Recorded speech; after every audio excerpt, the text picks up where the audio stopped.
Ashley, what is our first main topic today? Okay, first one is from T. Hayes. So we have now had an Oscar ceremony without a host. Yeah, that happened. We have already talked about why it happened in depth, but now that it has happened, let's talk about how it went. Was it successful? What do you think? You know what's funny? I said going into the Academy Awards this year that they really botched it with the host, and they did. They completely botched their host situation, their handling of the Kevin Hart situation, even pre-hiring him, then hiring him, and then everything that happened afterwards, that whole thing, and not having a host. And I said on this show, I believe we're going to feel an extra level of disjointedness to the awards this year because you don't have a host there to be your constant through the show. You don't have a host here to keep the cadence and keep the pace going. And the show may still be fine, but it's gonna suffer from that a little bit. You're really gonna notice that. And you know what? I was wrong. I was wrong. That show last night, love or hate the winners, and we'll talk about the winners here in a bit. But that show last night had the best pace I think I've felt in an Oscar show in a long time. And you know, it's funny too, because they open up the show. Well, they open with Queen, but then you got Tina Fey, Amy Poehler, Maya Rudolph come out, and they brought the house down. I thought they were fantastic. And all of us who were over here at my place last night, we're all like going, why didn't they just get them to host? Because Tina Fey and Amy Poehler did such an amazing job the years that they hosted the Golden Globes. They may have been the best Golden Globes hosts ever. And they brought the house in. We're all thinking, well, there you go. They should have just got them to host and blah, blah.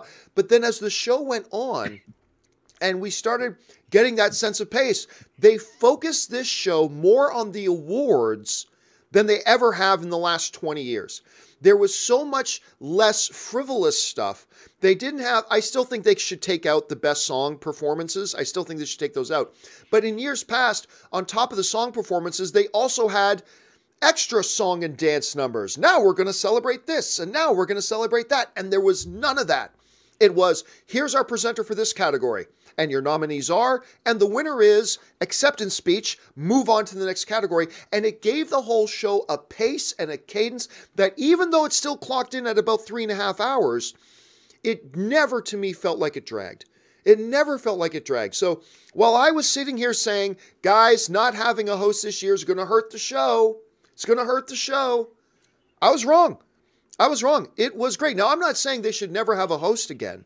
Not at all. I would still right now really very much look forward to John Mulaney hosting, or looking forward to Tina Fey and Amy Poehler and Maya Rudolph maybe hosting. That'd be fine. But if they come out again next year and say, guys, no host again this year, I'll be like, cool, because it worked far better than I thought it would be. Rob, you had a chance to watch the show. Do you think the show suffered from no host? Do you think it benefited? Do you think there was a mixed bag? What did you think? Well, on one hand, I thought it was less focused, but it sort of, for me, it sort of meandered. But like you just pointed out, I love the fact that it was more about the awards. Right. You know, it was just, here are the awards, here are people presenting them. There you go. And I thought that was great. I mean, it just whipped along.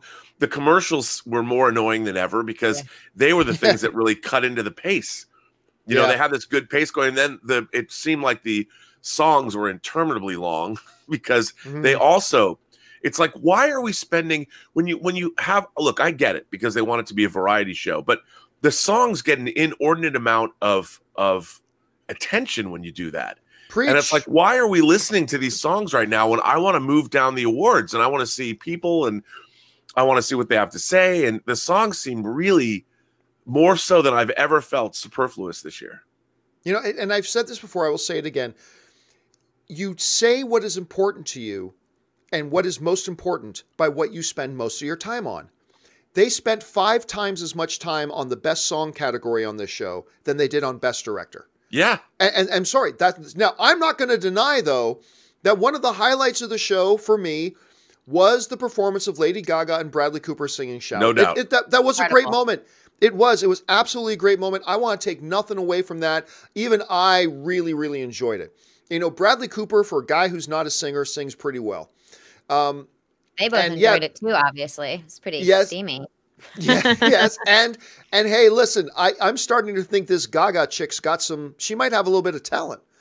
You know, when I became a Lady Gaga believer, seriously, I always thought she's got some catchy tunes and some good music, but I never took her seriously as a singer, to be honest with you, until that Academy Awards a couple of years ago. Do you remember this, Rob? Yeah. Where they said, now is a tribute to Julie Andrews and Gone with the Wind. Lady Gaga it was Sound of Music she came out and sang, right?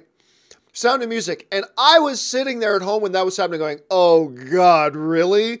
Lady Gaga is going to come out and sing Sound of Music. And then she shut us all the hell up because she came out and belted it like I didn't know was even possible. And she did a great job again last night. But I'm completely in agreement with you, Rob. I say take out those damn song things. But we'll get to that in a second. I would just say, though, again, while I'm totally cool if next year they go hostless again, I'm totally fine if they do. I will also have no objections if you bring these three back. No. Just because, like I said, what they did at the Golden Globes, they just redefined what a great hosting job at an award show is when these guys did. I thought they were better than Ricky Gervais. I thought they were better than pretty much anybody they've ever had. And I thought they did a great job opening the show. And if you did it last year, but I would say this, Rob, and I don't know if you agree or disagree with this, but I would say if you do bring in a host next year, even if it's these three, I would say lessen the role of the host a little bit. Have the host out 3 or 4 times throughout the show to handle major transitions between segments of the show and keep it to something like that because I just felt the pace a little bit better. But yeah, I mean, it's really funny because not having it was cool to see Queen play, although they played the most obvious songs in the world. You know, I would like to have seen. That's what people would have wanted. That's what people wanted, though. They wanted. I know, but I would like to have seen Who Wants to Live Forever or something like that. Because, but that's fine. Be that as it may, I do think not having some everything is perfunctory. You watch the Academy Awards. It struck me last night. You watch them to find out who won. Yeah, like and you want to see who arrives, what they're wearing, what they have to say on the red carpet. And then you want to see who wins and hear them talk. And that's it. All this other stuff is superfluous. And it shows that a show can survive without this superfluosity. I mean, you don't need it. The In Memoriam was wonderful last night as Williams' music played. Sure. And by the way, they left out people like Dick Miller and, of course, Stanley Donen, who just died. But always do, though. But Stanley Donen died in 2019, did he not?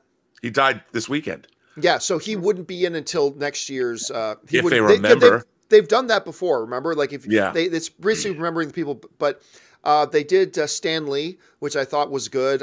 Like some people were complaining that they didn't honor Stan Lee in the In Memoriam for the SAGs, but I'm like, Stan Lee wasn't an actor. Right. I mean, he wasn't an actor, but he's a major influence on the film industry. So I was really glad to see them bring him in there. All right, guys, with that down.